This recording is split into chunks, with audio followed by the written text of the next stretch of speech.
Então vamos procurar nos serenarmos, nos tranquilizarmos, esquecermos todas as preocupações do dia a dia. Vamos fazendo as nossas reflexões, lembrando dos objetivos que nos trazem nesta casa tão querida que nos acolhe sempre com amor, com carinho.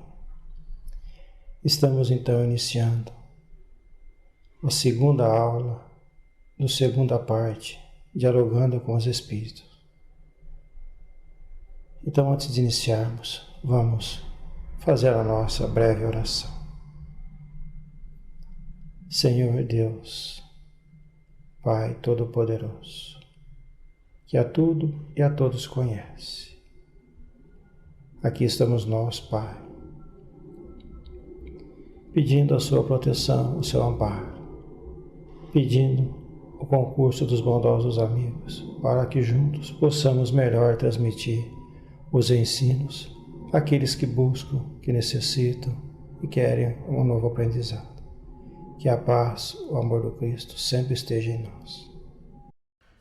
Sejam todos bem-vindos ao Centro Espírita dos Irmãos de Campinas. Estamos aqui para dar a segunda aula da segunda parte do livro Conversando com os Espíritos na reunião mediúnica da Terezinha de Oliveira, onde a gente faz comentários a respeito das situações colocadas pela Terezinha.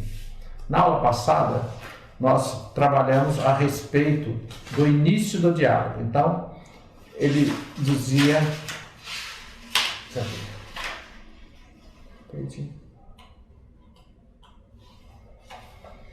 Começando o diálogo.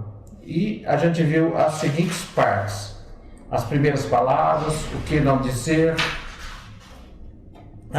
como atrair a atenção do espírito, em caso de ideias fixas, como proceder, quando o espírito falar em outros idiomas, chamado xenoglacia, a captação de pensamentos do espírito, um fenômeno extremamente interessante e foi tratado naquela aula, intuições de ajuda do mundo espiritual ao dialogador e quando se exige ou através da entidade espiritual, algum tipo de tratamento especial, como devemos proceder.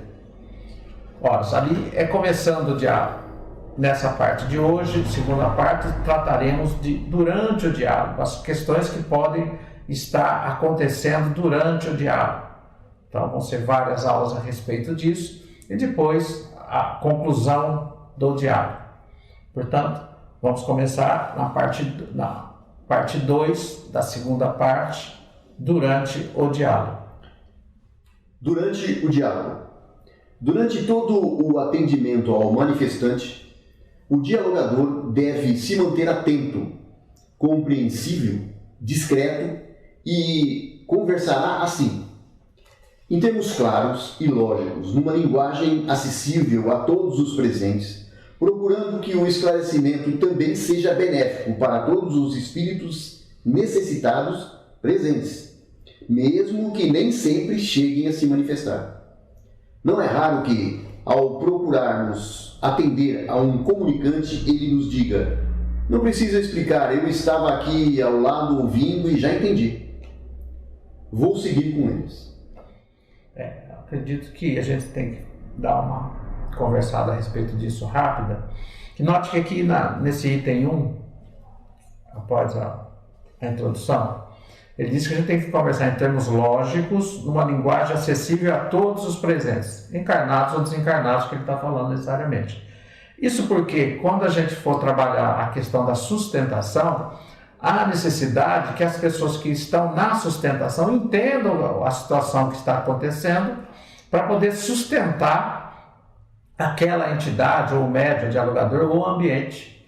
Então, nessas condições, há necessidade que o dialogador seja claro na ideia que ele está propondo, a fim de que todos possam entender. E como muito bem disse aqui, não só os encarnados, mas existem outras entidades em condições semelhantes, cujas palavras podem e devem fazer com que ele possa alterar o seu estado de inércia mental, inércia psicológica que ele está.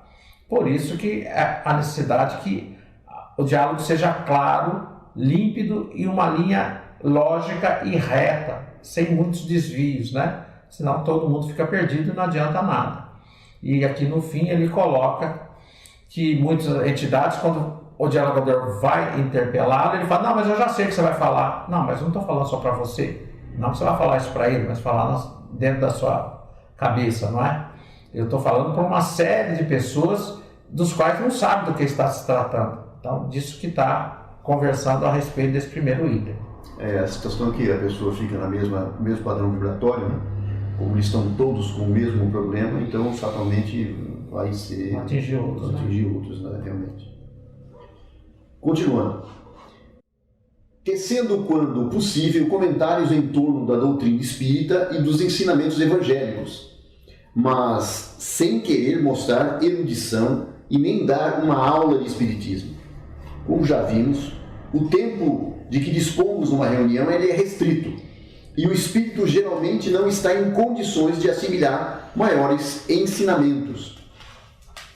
Como seria necessário para lhe passarmos princípios doutrinários? Alguns espíritos, apegados aos seus credos de encarnados, se apavoram ao ouvir falar em espíritos ou em espiritismo. Outros não aceitam que se fale nem e se mencione de Deus ou Jesus ou a ideia religiosa, de qualquer religião que seja. Então, o diálogo está sendo aqui, a gente fala em torno de 10 minutos, aí explodindo 12, 15 minutos no máximo, né? Porque existem outras entidades a serem atendidas. Isso vai variar também em função da condição que a entidade apareceu ali, né? Às vezes algumas dá para se conversar, outras não dá. Não tem condição. Depende muito de que condição que ele chegou ali. Mas o diálogo não é uma aula de espiritismo ou de qualquer outra religião. O diálogo é antes uma questão de um resgate de ideias daquela entidade que está ali, do seu padrão mental.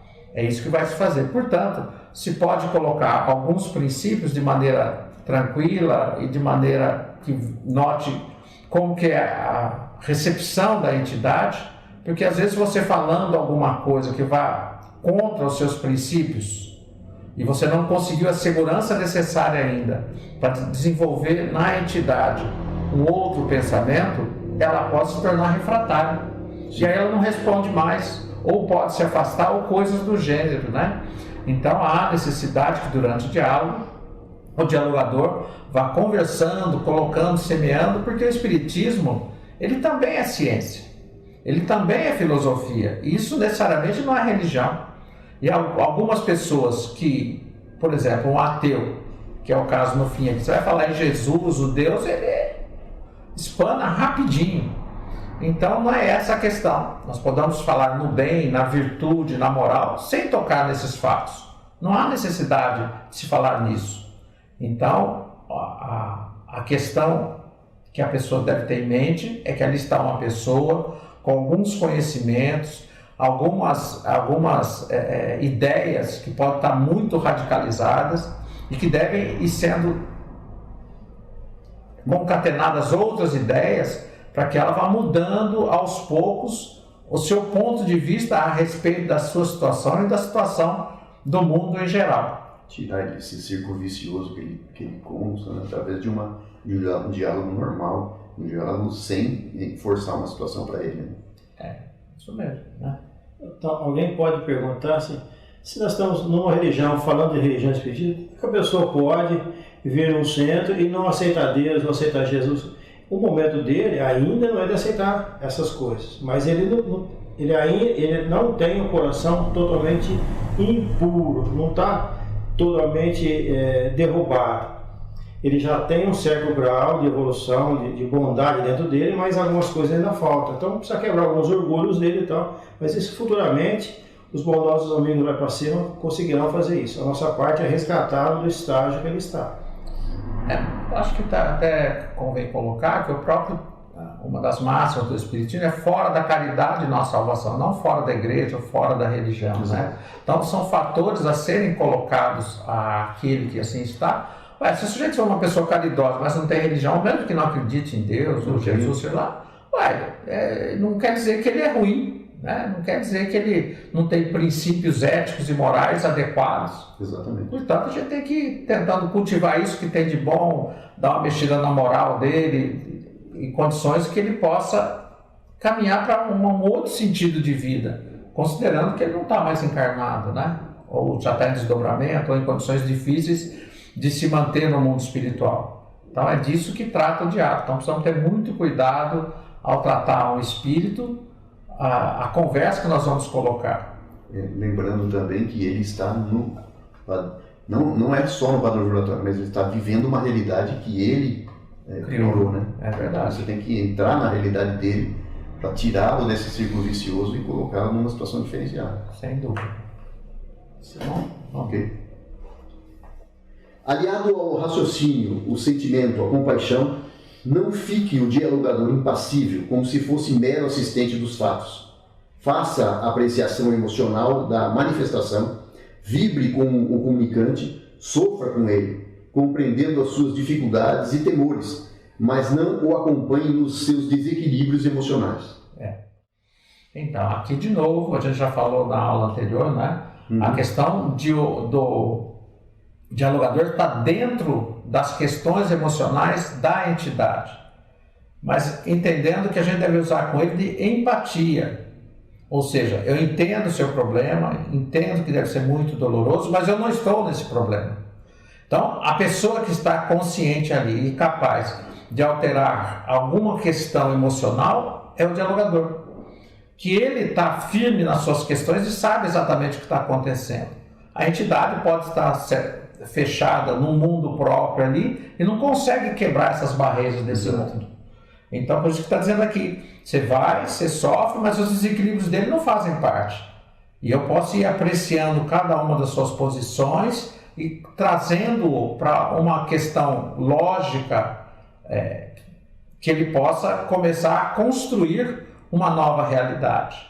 E quem vai direcioná-lo nessa questão do dialogador, é o dialogador. Obviamente está lá com o auxílio das equipes espirituais, que estão presentes, intuindo aquela coisa toda que já conversamos, mas o dialogador é o ponto-chave para que vá se construindo, fazendo uma reforma, minimamente uma reforma, nessa condição mental do espírito comunicante. Isso porque o consciente que está ali na reunião mediúnica toda é o dialogador, né? É o mais consciente.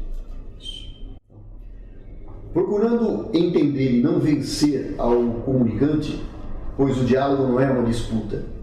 Estude com empatia o drama do espírito para poder compreendê-lo e ajudá-lo. Então, ao que nos parece, a Terezinha reforça sempre isso, né? A gente tem que ter a empatia. Vamos compreender o que ele está falando, que drama é esse que a pessoa tem, que machucou e deixou nessas condições, para a gente poder colocar luz nesse caminho. Como está dizendo aqui, isso não é uma disputa, eu ganhei porque eu convenci-o da minha ideia. Não necessariamente. Às vezes a entidade, até para se livrar, fala que está de acordo e não está de acordo. Exatamente. Não quer dizer isso. Mesmo porque às vezes anos em cima de uma única ideia, não é em 2 minutos que você vai alterar isso. Não tem nem como fazer isso, né? É interessante se colocar uma semente que vai em algum momento frutificar, mas eu tenho que colocar alguns conceitos ali e deixar com que a pessoa própria vá se alterando, porque a informação vem de fora, mas a formação, esteja encarnado ou encarnado, é uma construção interior da pessoa. Então eu tenho que colocar alguns conceitos, outros pontos de vistas, e a partir daí a pessoa vai se reconstruindo. Pode não ser naquela reunião, pode ser em outras reuniões, não necessariamente no mesmo centro espírita, pode ser em outro centro, em outras condições. Então é importante que cada vez que essa entidade seja interpelada pelo dialogador em qualquer situação de diálogo, seja colocado ali novos valores, novas perspectivas, para que ele tenha um novo horizonte para ele caminhar. Senão ele vai continuar igual o cachorro ali, rodando atrás do rabo, né? Sem conseguir caminhar na direção de se desvencilhar dos seus próprios pesos, desses tesouros que Jesus fala, que estão, nesse caso, aonde os ratos roem, aonde os ladrões roubam, aonde as traças comem, não é? Então, muita atenção, muita disciplina, muita concentração no diálogo que se está fazendo. A gente diz assim, entre aspas, caia dentro do diálogo. Naquele momento só existe o dialogador, o problema e a entidade. E o dialogador, sendo o ser consciente nessa condição, é ele que tem que saber a porta de saída. Por isso, vamos ouvir, não vamos ficar passivos diante das proposições da entidade, mas com caridade e com amor. Na realidade, o dialogador que tem que ouvir, né, a informação que ele está passando, no primeiro ponto, e aí realmente vivenciar o problema dele, senão não é possibilidade. Sem paciência ou desapreço, mesmo que provocado ao azedume ou à hilariedade. Dialogue sem crítica, censura, acusação ou julgamento ante ao que ele revela. Evite atitudes ou palavras violentas, mas não adote a doçura sistemática, querendo ser sempre manso e suave, pois isso anestesia a mente sem renová-la.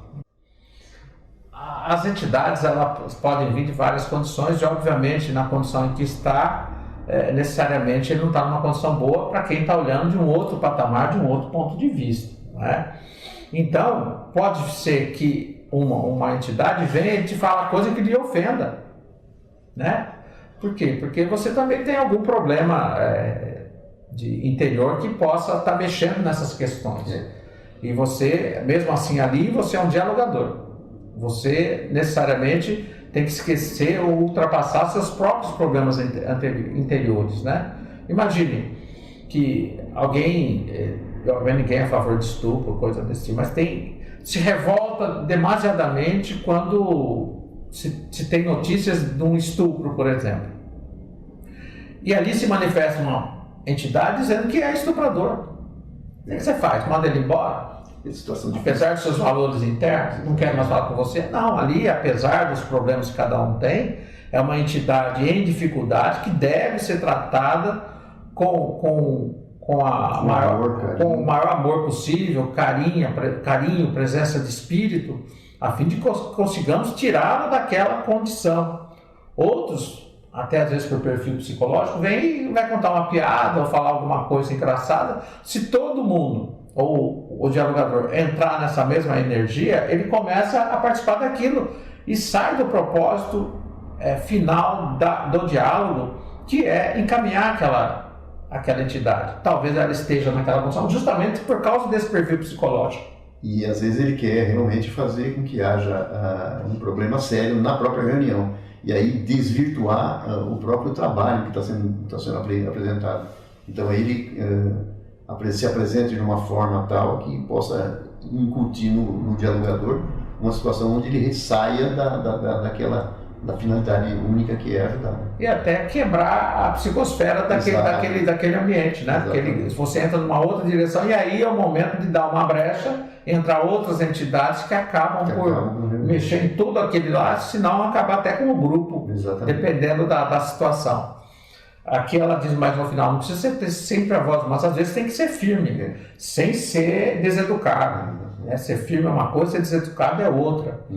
Então você pode ser firme, colocar aonde que ele está, o que está acontecendo, etc, etc, e chamá-lo à responsabilidade. Sim. Eu estou lhe tratando com educação, com afabilidade, e como é que você me trata dessa maneira? Não, vamos nos respeitar minimamente, apesar do azedume, apesar das questões de hilaridade, coisa que o valha, não é? Então é disso que trata isso aqui, né? Porque se você sempre falar sempre no mesmo tom também, você não está nem participando da conversa. É mais um traço de aparência do que uma questão de você estar ali dentro conversando. Às vezes a própria entidade fala para você o seguinte, mas você está falando isso, mas nem você está sentindo o que você está falando. Que a pessoa realmente não está dentro. De fato, ela não está dentro. Uma coisa... Evitamos sustentar longas polêmicas que só fazem perder tempo, justamente o que alguns espíritos querem, ou causa irritação em nós ou nos comunicantes. Reforçando novamente o que falamos anterior, algumas entidades vêm colocar alguma semente ruim para que haja discórdia. Discórdia no grupo, exatamente. Então... No trabalho em si, né? No trabalho em si, todo grupo. Então a questão não é entrar em polêmica. Deus existe, eu falo que não existe, nós vamos discutir filosoficamente isso, nós não vamos chegar a nada. Porque a mesma força que tem prova que Deus existe, tem a prova que diz assim, prove que Deus não existe. Então nós vamos ficar nisso aí e não vamos falar nada. De novo, o dialogador sendo o sustentáculo daquela conversa, sabendo o objetivo, qual o caminho, qual a porta que eu devo endereçar aquela entidade, ele deve se colocar, propor novos temas a serem colocados ali, para que a entidade comece a sair daquela situação de fechamento psicológico. E não é o momento de se discutir nada, na realidade é o momento de se fazer com que ele tenha a possibilidade de se equilibrar. E como o dialogador está ali direcionando a situação, é ele que tem que dar um norte para essa situação. Porque ali são conversas de 5, 6, 7 minutos, né? No máximo 10, 12 minutos. Não dá tempo de fazer qualquer tipo de... Ficar divagando sobre temas que não vão resolver o problema da entidade, né? Então, o dialogador tem que ter presença de espírito capaz de saber, não, está me enrolando aqui, eu vou tentar mudar para outro canto e tomando as providências possíveis para a mudança do rumo da conversa, como diz o povo aí. E eles tentam enrolar muito, às vezes. É complicado. Podemos seguir? Vamos, 6. Dosando a verdade para que a franqueza não seja destrutiva e nem fira o espírito que não está em condições de recebê-la, pois veio em busca de socorro, lenitivo e esclarecimento que lhes dessem paz. Essa questão também, né? Como na nossa conversa de encarnados aqui, né? Às vezes você quer falar alguma coisa, né? A verdade, necessariamente, ela não precisa ser dura e agressiva, né? Ela pode ser colocada de várias formas. E às vezes nem precisamos colocar isso. A gente voltar ao caso de alguém que fez alguma coisa muito violenta enquanto encarnado e agora, obviamente, está nessa condição psicológica, né? Aí ele vem falando que ele está sentindo isso, aquilo, aquele outro, e de alguma maneira você descobre que ele assassinou algumas pessoas. Aí você tem que falar, também você quer o quê? Você assassinou um monte de pessoas, você queria o quê? Tá num banquete? Não precisa disso. Né? A pessoa está ali buscando um lenitivo, e não que seja acusado. Não, quem somos nós para acusar? De novo, para isso, o dialogador tem que estar dentro do diálogo, consciente da sua proposição de alterar o rumo da prosa, para que isso não aconteça. Às vezes até ofendendo nossos princípios, mas ainda assim é uma maneira de a gente superar as nossas próprias limitações e conseguir colocar novos destinos para aquela entidade, novo jeito de pensar. Lembrando que se ele está ali se comunicando é porque houve permissão espiritual do grupo que preparou a reunião. Então nós temos que tratá-lo pelo merecimento que ele está recebendo ali. E até porque a equipe espiritual já sabe, obviamente, que ele tem condições de entender novas coisas, né? Então nós estamos assistidos pelo mundo espiritual. Sim, exatamente. Alguém que veio ali do nada e vai falar um monte e vai embora, eu não vou conseguir. Obviamente, com toda a assistência que se tem, a gente tem que fazer a nossa parte. De novo, que é a caridade, o amor, a persistência, enfim, estar dentro do diálogo para o encaminhamento necessário daquela entidade. O mínimo que seja, que a gente consiga minimamente colocar dúvida na cabeça dessa entidade. Né? Porque já é alguma questão de evolução. É da dúvida que você vai repensar valores. Então, se conseguiu isso, já conseguiu um bom encaminhamento da entidade. Semeando mesmo. Semeando. Sem forçar o comunicante a uma decisão, mas esclarecendo o valor da oportunidade que está tendo para decidir o que é importante para ele, o seu real objetivo como espírito imortal e sugerindo uma atitude e um caminho. Por exemplo, aconselhamos, mas não exigimos que perdoem aos que foram os seus algozes. Nós mesmos ainda não sabemos perdoar falhas menores de nossos próprios semelhantes. É aquele negócio, né, que você tem valores e você acha que todo mundo tem que ter seus valores. Nem sempre é fácil. Então, uma entidade tem um algoz aí que fez alguma coisa com você, com seus entes queridos ou qualquer coisa, depois se fala, perdoa, mas perdoa agora. Não dá para perdoar. Que o perdoar, ele demanda uma série de alterações internas da pessoa. Então eu não tenho que ficar insistindo numa coisa que nem sempre é possível naquele momento, mas eu tenho que sugerir. Exatamente. Você não consegue perdoar, pelo menos esqueça por um tempo, para que haja a possibilidade de você aprender isso aí ou sentir isso posteriormente, você talvez consiga, né? Porque nem nós mesmos às vezes conseguimos perdoar. Porque isso é um sentimento que tem que sair. É uma construção. É uma construção, de dentro para fora. Né? Até porque a entidade que está ali, ela está presa na situação muitas vezes por causa dessa questão. E o dialogador tem que, de alguma maneira, ir conversando com a entidade, mostrando que ela está na situação não boa, porque ela está com esse pensamento reticente. Que esse pensamento é que está levando a isso. Então tem que mudar esse sentimento para poder alterar a conclusão dos fatos. Né? Você quer ir aqui, você quer o quê? Eu quero ser feliz, quero ter paz. Então, o que está te perturbando? E a gente sugere, é sempre uma sugestão. Sim. Como a gente gosta que as pessoas falem para a gente, que não que as pessoas imponham valores a gente, mas sugiram para que a gente possa repensar, quem sabe, e com o tempo alterar as nossas ideias. Né? Não simplesmente é assim, faz assim e acabou. Não é isso. Mesmo porque não tem como você exigir uma pessoa perdoe, você vai perdoar o fulano e acabou, tá? Não é assim que funciona, né?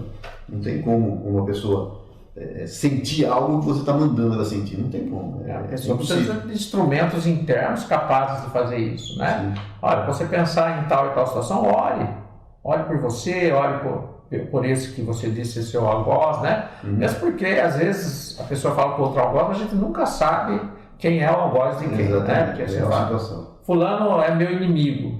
Aí você perguntar para o outro e fala, não, é ele que é meu inimigo. Quer dizer, são olhares diferentes de fatos iguais, né? Do mesmo fato. Então nós temos que ter muita equilíbrio para poder ir falando aos poucos para essa entidade. É disso que trata esse item que foi lido agora. Duração do diálogo. O atendimento e diálogo com um espírito na reunião mediúnica tem a duração variada, depende do estado da consciência em que o comunicante se encontra, de sua íntima disposição de ânimo, dos propósitos que o trouxeram à reunião. No caso do espírito que ainda não sabe que desencarnou, alguns poucos minutos de diálogo bastam, às vezes para que ele desperte, tome alguma consciência de que está sendo ajudado e de que tudo irá ficar bem. Outras vezes, o diálogo durará mais tempo, ao redor de 10 minutos, porque não será um despertamento do espírito, porque ele já sabe estar desencarnado, mas de aconselhamento, fazendo com que raciocine sobre os porquês de estar na situação em que se encontra e o que deveria fazer para encaminhar bem. Então aqui está falando a respeito de quanto tempo eu vou ficar dialogando, né? E aí ela diz aqui, depende da condição que a entidade vem. A gente costuma comentar que às vezes se faz um diálogo muito rápido e a entidade já despertou. Outras vezes são diálogos que se arrastam, né? Tem todas as condições para ser rápido, mas ele se arrasta e às vezes a entidade vai embora sem a gente achar que aconteceu alguma coisa. Aí é de se perguntar, será que essa entidade que foi rápida, ela já não apareceu em outras reuniões, tantas reuniões de tantos centros espíritas pelo mundo todo, e falta só aquela palavrinha para ela se encaixar? E a outra que apareceu muito mais reticente, não seria das primeiras vezes que ela está tendo a oportunidade de conversar? Por isso que a gente disse, quando o dialogador consegue rapidamente encaminhar uma entidade, não é para soltar fogos, achar que é o melhor do mundo, 2 minutinhos já encaminhei essa entidade. Não é. Porque pode ter sido um serviço que está sendo colocado, como dissemos nos vídeos anteriores, nós vamos colocando sementes, uma hora vai frutificar. Mas também quando ele conversou e parece que a entidade saiu basicamente igual, não é para se tornar deprimido. Eu não sirvo para isso. Porque pode ser uma das primeiras vezes que ela esteja aparecendo ali. E tem também as questões que são de foro íntimo daquela entidade, né? Às vezes ela só não sabe que desencarnou. Se contato, e se o problema foi esse, né? Nem sempre o conseguir falar, ela se desperta rapidamente e os seus valores internos, então, se apossam mais firmemente das suas ideias e ela consegue se encaminhar. Enquanto outros têm valores mais pesarosos e mais íntimos que estão arraigando a valores materiais, fica mais difícil. Fica mais difícil, realmente. Então, A saída daquela condição de materialista, né? Uhum. A gente tem uma ideia materialista da vida. sim. Quando chega do outro lado, a pessoa não tem noção do que está acontecendo. Está realmente. presa àquelas condições, né? Exatamente. Seja uma questão emocional, seja uma questão material, né? Uhum. Então, não raro a gente vê a pessoa vir reclamando que está mexendo nas suas coisas, Pois é. que pegaram sua casa, não sei o quê. Mas o que ele está fazendo em casa? Ele não precisa de casa, então ele precisa ser esclarecido. Eu me lembro também que às vezes a pessoa até sabe que desencarnou, sabe da sua condição, mas tem dificuldade. Me lembro de uma manifestação de um dirigente espírita que ele tinha sido atropelado por um carro. Não sei se você lembra disso. Lembra disso? Uhum. E ele, quando o dialogador interpelou, ele falou: eu sei o que você está fazendo, eu sei que estou desencarnado, mas eu não consigo sair debaixo da roda do carro. Ele não conseguia, apesar de ter todo o conhecimento. Então foi necessário armar toda uma situação de socorro para que ele fosse retirado debaixo desse carro que o atropelou, para que ele pudesse colocar suas ideias em ordem. E ele falou que sem ajuda realmente fica muito difícil. E não é porque é espírita. E não é porque é espírita e é dialogador. Exatamente, nem dialogador nem dirigente. Porque ele mesmo estava sentindo isso aqui: olha, não falar é muito fácil, mas estar aqui não é fácil. Não é fácil. Então a gente tem que tomar cuidado na hora de colocar, mas se não é assim, então sai daí. Não é assim, não dá para sair, depende de outras condições, né? Então a gente tem que estar sempre esperto ao se falar nisso e com atenção no tempo desse diálogo. Exatamente. Porque às vezes a coisa vai enrolar e demora 15 minutos, meia hora, uma hora, não pode, né? Então, na hora que vê que a coisa está sendo encaminhada, o dialogador vai direcionando a conversa para ela ir já indo para os seus finalmente. Exatamente. No caso de obsessores, o diálogo se prolonga, chegando até 20 minutos, porque se procura conhecer e entender a motivação do espírito para a perseguição que empreende. Então, argumentar demonstrando-lhe que lhe conviria modificar a sua atitude, porque não o beneficia e, pelo contrário, vem prejudicando e complicará cada vez mais a sua situação na vida espiritual. Essas questões de obsessão são questões mais complicadas, né? Sim. Porque ali existe um laço emocional e normalmente forte, né? Muito forte, porque Que alguém prejudicou alguém. Exatamente. Então é difícil você demover essa entidade da sua ideia. Primeiro a gente tem que entender qual é o motivo que faz com que ele persiga o outro. Que não existe nenhum motivo que leve alguém a perseguir outra pessoa. Então, se isso é nosso valor, há de se imaginar que ele tem um motivo que, se esclarecido, ele vai conseguir ultrapassar isso. E ele se sente lesado e ele se sente no direito de cobrar exatamente aquilo que o lesou, né? Exatamente. Então, quando vai se colocando, vai se conversando, vai se modulando as ideias, muitas vezes a gente consegue, depois de algum tempo, com que essa entidade consiga ir evoluindo no seu meio de pensar. Esses diálogos costumam ser mais longos, Sim. porque existe muita mágoa envolvida naquilo. O envolvimento dele é muito ruim, né? E é muito intenso, né? E ele está diretamente vinculado àquele que fez um mal para ele, que ele acha que fez alguma coisa de ruim para ele. E ele está tão embaraçado nas questões do outro que é difícil para ele sair. Uhum. Né? Porque diz que a gente acostuma com tudo, até com a dor a gente acostuma. Às vezes a pessoa tem uma dor durante muito tempo na vida e quando tira aquela dor ela sente falta. Né? E às vezes até volta e somatiza de novo a dor. Então imagina uma pessoa há tantos anos perseguindo outra, a vida dela era da outra. E não dá para sair simplesmente. Então tem que se colocando, se alterando, treinando. Por isso que se diz, o obsessor ele vai aparecer durante muito tempo, se não naquela sessão, em outras sessões em outros centros espíritas, e num dado momento ele vai dar o salto de qualidade. Mas a necessidade de colocar valores, esclarecer, colocar luz no problema, como se diz, né? Para que ele tenha condição de sair e melhorar. Isso. Ninguém retira, é ele que sai. É ele que sai. É.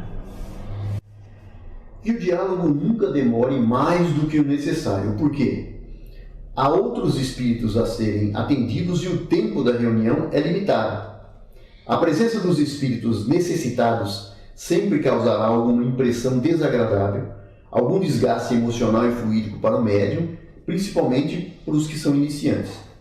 A má influência dos espíritos obsessores é especialmente desgastante para o médium, que depois pode vir a precisar que o auxilie em sua recomposição fluídica. Se necessário, que o atendimento fraterno continue, os amigos espirituais terão trarão o comunicante outras vezes à reunião. Isso é importante se dizer, né? Não só por causa da entidade, mas ali está envolvido um médium. Sim. Né? Esse médium, essa aproximação e essa comunicação demanda um desgaste de fluido animal, fluido magnético, ou mais modernamente chamado de ectoplasma, que vão sendo consumidos. E também, dependendo da profundidade que o médium tem, da sensibilidade dele, ele entra naquela psicosfera da entidade comunicante e isso pode ir somatizando algumas questões orgânicas do médium. Ora, se a minha cabeça imagina que o meu coração está disparado, ele vai acabar disparando. Se eu estou com dor no estômago, não sei o que a entidade está, seu corpo vai reagir a isso. E isso demanda um desgaste grande do médium. Se eu deixar isso muito tempo, pode somatizar.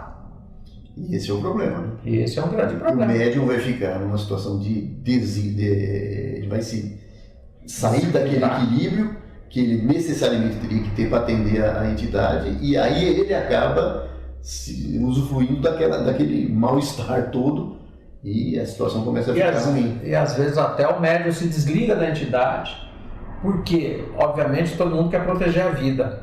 E se isso começa a me incomodar demais, o próprio senso de preservação da vida faz com que ele se recue. Exatamente. Então, precisamos ter cuidado com isso para o desgaste do médium, né? Ali nessa situação, principalmente de obsessores, tem uma carga muito pesada, uma carga fluídica muito densa, e em combinação com os fluidos do médium, isso acaba tendendo ao equilíbrio. Tendendo ao equilíbrio significa aquele que tem um fluido melhor acaba doando para aquele que tem um fluido mais denso e acaba retirando, e isso vai criar problemas para o médium. Então, não podemos prolongar isso durante muito tempo. Essa é uma das questões de se ter tempo para fazer em média. Note que a gente saiu aqui de diálogos simples e rápidos até diálogos de 20 minutos. Considerando que uma reunião dura 40, 45 minutos, metade da reunião ficou com uma entidade só. Então, tudo isso o dirigente tem que estar atento, e se vê que não conseguiu, já vai de novo direcionando essa entidade para acabar. Estou entendendo sua posição, mas nós temos tempo, nós temos que passar para outras entidades, e tem outras entidades a serem atendidas também. Não? E tem um detalhe muito importante, é o seguinte, que se você não conseguir direcionar realmente a entidade, pedir auxílio para os orientadores, para que eles possam ou adormecer a entidade ou dar um amparo mais específico para que ela tenha condição de, numa próxima oportunidade, retomar. E não deixar fazer com que haja aquele corte brusco e a entidade ir embora. Fica o médium ruim, fica a entidade ruim, fica numa situação complicada. Tem que ser uma curvatura de saída, não um degrau. Não né? degrau. Então, a gente não tem mais aquele... vai para a escola de doutrina, vai para o fundo do mar, não sei o que, e corta tudo, né? Isso pode causar problema. Nós estamos aqui para poder recepcionar as entidades, seja elas quais forem. Mas também na hora de sair, tem que sair tranquilamente, dentro da possibilidade daquela entidade, naquele momento, naquele diálogo. Cada diálogo é único. Exato. Não existem dois diálogos iguais, embora os problemas sejam parecidos, porque depende da pessoa que está ali, não é? Depende muito de quem está recebendo a orientação. Deixa eu só fazer um exemplo, dar um exemplo. No final, o que ela fala assim, os amigos espirituais trarão o comunicante outras vezes à reunião. Eu peguei vários casos assim, um deles demorou 3 meses. Nossas reuniões são semanais, mas na primeira para a segunda demorou 15 dias, depois mais 15. Então ele foi voltando e eu fui comunicando com ele, porque a gente já começou a trocar as mesmas ideias, ele dizendo que já tinha conversado comigo, então dá para identificar dessa forma, identificando que ele já tinha conversado. A primeira vez ele ficou 15 dias dormindo no nosso tempo, e aí ele voltou, continuamos a conversa, isso foi durante 3 meses, então cada 15 dias ele aparecia. E teve outros casos também, que nem sempre a gente é que caminha, ele vai precisar de outros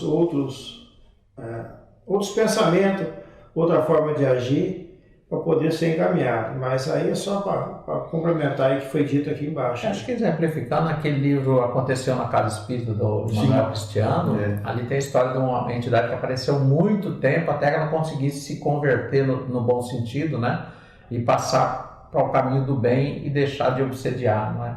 Então quem quiser ler, Aconteceu na Casa Espírita Manuel Cristiano. E ali tem toda a história dessa entidade. Atente para isso. Não se coloque próximo demais do médium, nem lhe fale de muito perto e evite tocar o seu corpo, para não lhe causar constrangimento, perturbar a sua concentração ou, quem sabe, interferir magnética e fluidicamente nele. Essa questão é uma questão importante, porque às vezes a proximidade excessiva do dialogador pode causar constrangimento físico mesmo. Imagina um homem, uma mulher, ou vice-versa, um encostando no outro ali, isso pode causar algum problema aqui no nosso mundo mesmo, né? Mas pode acontecer problemas também magnéticos, né? De interferência de campo, e isso pode dificultar a manifestação. Então a gente tem que ter uma distância, tem que ficar perto o suficiente para ouvir, para falar, e para que a entidade ouça e o médium ouça, mas não tão próximo que possa interferir nesse campo de cada um, né?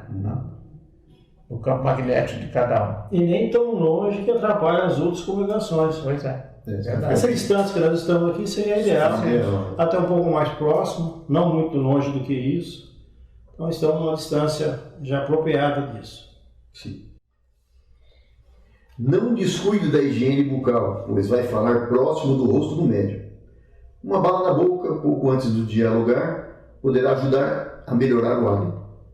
Também é importante isso. Acho que eu não falei tudo primeiro. A gente já falou uma vez só. Tá bom. Vamos lá. Não use perfume forte, pois nem todos os apreciam e outros sofrem de alergia. Controle o tom de sua voz, que seja suficientemente audível, mas não fira os ouvidos do médium e nem atrapalhe os outros diálogos, no caso em andamento. Atendimento simultâneo, com mais de 2 entidades adversárias ou carentes de auxílio, somente poderá ser feito se absolutamente necessário, e desde que não haja prejuízo na ordem da reunião. Aqui são algumas questões mais físicas, né? Porque sempre a gente tende a ser mais sensível às nossas questões materiais aqui. Sim. E se alguém está com o hálito muito carregado, o médium tende a ficar mais no mundo material do que se envolver com a entidade, que aquilo está incomodando, né? De alguma maneira está incomodando. Se alguém tem uma rinite, sinusite ou alguma questão alérgica, alguém vem com perfume, ali a pessoa começa a espirrar, como é que vai fazer? Não tem condição. Porque é questão de preservação. Mas também tem o contrário, a pessoa vem com um perfume gostoso. Aí você também te tira a sua atenção. Mesma coisa. Então tanto faz, se você gostar do perfume ou ele te irritar, causa o mesmo mal. Nem tão lá, nem tão cá, né? Aquela história, tem que ter uma lógica para que você possa ter um ambiente propício. Né? Eu não sei se a pessoa se preocupe só em concentrar no que ela está fazendo. Exatamente. E nada puxa de novo no material. Exatamente. Pouca roupa também, a gente não foi dito aqui, né? Porque roupa muito decotada, essas coisas assim e tal. Pode tirar a concentração, não do médium sim, mas do dialogador, de alguém que está ali, da sustentação. Então também deve evitar muito coisa que faça barulho, pulseira, essas coisas que incomodam, né? Então a gente deve evitar isso, porque tudo isso tira atenção e traz a concentração do médium para o mundo material. Tem que levar em consideração que isso não é proibido. É que tem que usar a lógica. Evitar, tem gente que fala, não pode usar isso, não pode usar aquilo, não é nada disso. O Espiritismo não proíbe nada. O problema é que você tem que ter bom senso. Bom senso. Né? E também está dizendo aqui, não falar muito alto, de modo que só todo mundo fica só envolvido com aquilo, né? Falar de um tom capaz de que haja a comunicação sem que tome todo o ambiente, porque pelo menos em nossas reuniões são manifestações simultâneas, né? Sim. Se todo mundo falar alto, vai virar uma gritaria e ninguém vai entender nada. Seguramente, como diz aqui, né? Quando tem 2 entidades adversárias, somente será feita principalmente se necessário. Existem 2 manifestações muito acirradas, intensas, né? acirradas. Então, isso normalmente o próprio equipe espiritual já faz. Quando tem uma manifestação mais intensa, parece que as outras se amanham, né? E as pessoas ficam mais na sustentação. Mas quando houver uma coisa dessa, evitar esse tipo de coisa para que não vire um bate-boca com todo mundo. Fica deixando a entidade brigar, uma entidade não se manifesta ali, outra aqui, e as duas começam a bater boca. Imagina isso. Imagina uma situação dessa, terrível. Dialogando sobre a orientação de Jesus. O atendimento aos desencarnados, envoltos ainda nas dificuldades de adaptação, emaranhados no ódio, na vingança, nas dores morais, é feito com laboriosa conversa e sentimento sincero. Dialogando sobre a orientação de Jesus, vamos reconhecer os espíritos irmãos em humanidade, tratá-los com naturalidade e falar-lhes com sinceridade sobre suas necessidades, baseando-nos na revelação espírita. Dialogar, portanto, é ter calma e prudência, é confiar na equipe espiritual, é conduzir o necessitado ao esclarecimento, exercitar o coração na compreensão, é ouvir sem criticar, orientar sem acusar, ensinar sem humilhar, esclarecer sem exigir, consolar sem mentir, vibrar para conseguir. Desenvolvendo esta função, não devemos descuidar das condições básicas, tais como o entendimento doutrinário, o amor, a energia quando necessária e o esforço no campo moral.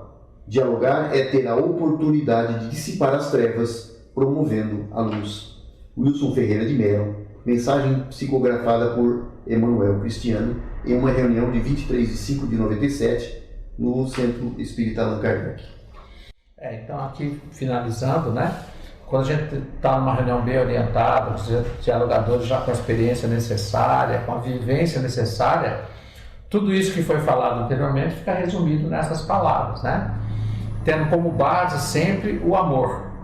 O amor, aquele que se doa para poder resgatar o outro. E isso depende de uma série de condições, né? De se ter a paciência, a perseverança, ser firme sem ser grosseiro e coisas do tipo que foram elencadas aqui. Portanto, o diálogo é parte, todos são primordiais, mas é uma parte extremamente importante no trato com os espíritos, que é essa relação do mundo espiritual com o mundo material dos encarnados é que vai fazer com que nós dois nos modifiquemos, tanto a entidade quanto o dialogador, que está ali ouvindo aquelas mensagens, né? São histórias, já contamos algumas aqui que foram vivenciadas, e isso nos traz questões a serem reflexionadas, né? Que a gente possa fazer reflexão sobre cada uma delas, o que nos serve, se foi bem, se não foi, enfim, que esse diálogo seja construtivo, que seja de modo que a gente saia do diálogo limpo no sentido de ter feito a sua obrigação, e que esse diálogo, de alguma maneira, em algum momento, essa entidade vai ter reflexão sobre ele e vai tornar um motivo de se encaminhar para o bem e para a luz. Esclarecimento, gente. Então terminamos então o nosso capítulo, e o próximo capítulo agora nós posteriormente vai gravar alguma coisa mais?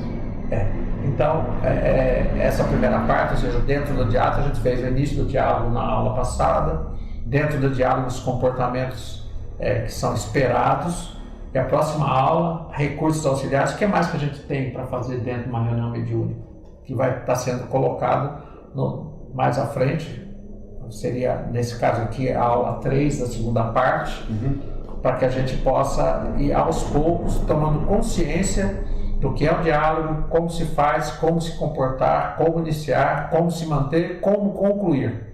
Essa é a ideia final dessas questões sobre o dialogador e o seu diálogo.